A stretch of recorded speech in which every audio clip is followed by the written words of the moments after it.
એક મારે મેસેજ નિર્ભય ન્યૂઝના માધ્યમથી એ પણ દેવો છે. ઘણા બધા લોકો મને એવું પણ કહે છે ને એમાં કોમેન્ટોમાં લખ્યું છે કોંગ્રેસ આપનો વિરોધ જ કેમ કરે છે. ભાઈ, અમે આપનો વિરોધ નથી. એ વાતની અંદર મેં આપે કંઈ ખોટું કર્યું એવું કર્યું નથી. એમાં ક્યાંય ગોપાલભાઈએ ખોટું કર્યું, બે જગ્યાની અંદર ક્યાંક ક્યાંક અરાજકતા ન ફેલાય, ક્યાંક હિટલર શાહી આપણે જ શરૂ ન કરીએ આવી વાત કરી છે.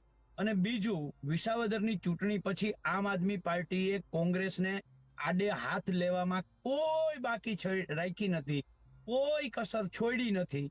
તો તમે અત્યાર સુધી સંપૂર્ણ રીતે વિરોધ કરતા આવ્યા છો, તો અમે ભાઈ ભજન મંડળી લઈને તો નથી બેઠા.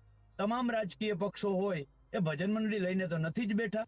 તો એ તો જવાબ તો આપે ને. તમે હર વખતે વિરોધ વિરોધ વિરોધ વિરોધ અને કોંગ્રેસ કોંગ્રેસ કોંગ્રેસનો જ વિરોધ કરો, બરાબર છે. અને આમાં હજી એક બીજી મને જે શંકા જાય છે કહું છું, આપ અને ભાજપ હડુક દડુક, આ બાજુથી ઓલી બાજુ ગોલ ને આ બાજુથી ઓલી બાજુ ગોપ. આપ અને ભાજપ આ રમતમાં, બેલાઓની રમતમાં ક્યાંક ને ક્યાંક વરસાદના ખાડા, રોડ રસ્તાની સમસ્યા અને પુલ દુર્ઘટનાને બાજુએ મૂકી આખા ગુજરાતનું ધ્યાન ભટકાવી રહ્યું હોય એવી મને ક્યાંક ને ક્યાંક શંકા જાય છે. અત્યાર સુધી હું ક્યારેય નહોતો કહેતો, પણ આ જોતા અને આખી જાણે કોંગ્રેસ ગુનેગાર હોય એવી રીતે કોંગ્રેસની માથે ચડી બેઠા છે.